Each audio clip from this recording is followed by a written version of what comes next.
اعوذ باللہ من الشیطان الرجیم بسم اللہ الرحمن الرحیم وَإِذْ أَخَذْنَا مِيثَاقَكُمْ وَرَفَعْنَا فَوْقَكُمُ الطُّورَ خُذُوا مَا آتَيْنَاكُمْ بِقُوَّةٍ وَاذْكُرُوا مَا فِيهِ لَعَلَّكُمْ تَتَّقُونَ۔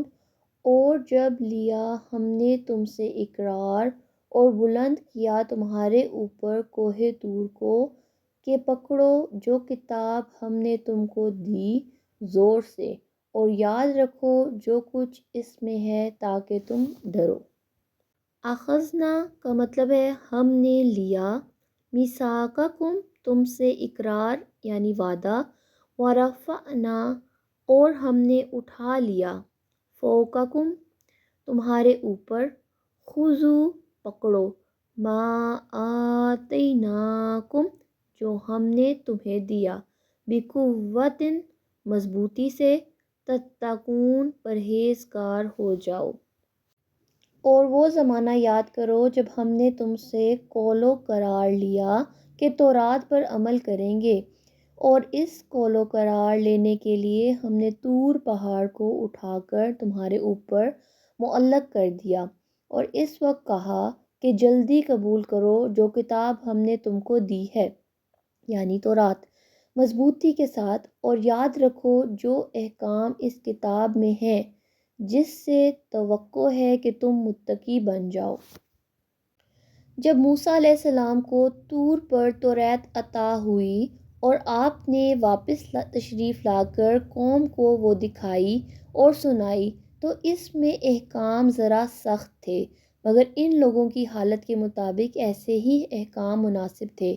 تو پہلے تو انہوں نے یہی کہا تھا کہ جب ہم سے اللہ تعالیٰ خود کہہ دیں گے کہ یہ میری کتاب ہے تب مانیں گے، جس کا قصہ اوپر ذکر ہو چکا ہے۔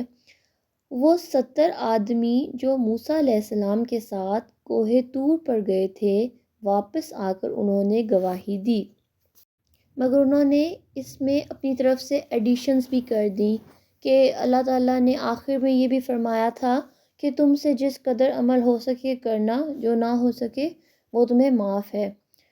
تو کچھ لوگوں نے شرارت کی، کچھ احکام کے ڈر سے پیچھے ہٹ گئے، اور کچھ ان ایڈیشنز کی وجہ سے انکار کر دیا انہوں نے ماننے سے۔ ٹھیک ہے، صاف کہہ دیا کہ ہم سے تو اس کتاب پر عمل نہیں ہو سکتا۔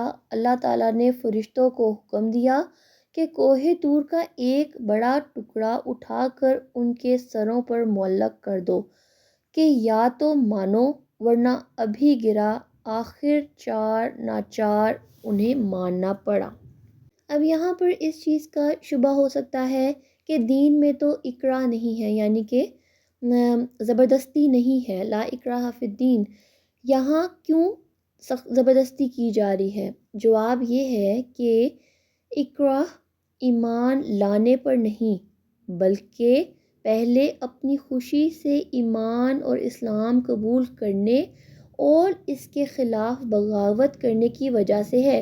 یعنی کہ پہلے تو ایمان لایا جائے، اسلام کو قبول کیا جائے، اللہ تعالیٰ کی تمام باتوں پر ایمان لایا جائے، اور پھر اس کے بعد بغاوت کرنا، مخالفت کرنا، تو اس کے اوپر سختی ہے، کفر کے اوپر نہیں جتنی کہ ایمان لانے والے پر ہوتی ہے جب وہ باغی ہو جائے۔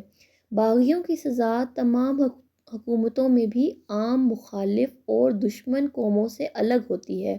ان کے لیے ہر حکومت میں دو ہی راستے ہوتے ہیں، یا وہ اطاعت کریں یا قتل کیے جائیں۔ اسی وجہ سے اسلام میں مرتد کی سزا قتل ہے، کفر کی سزا قتل نہیں۔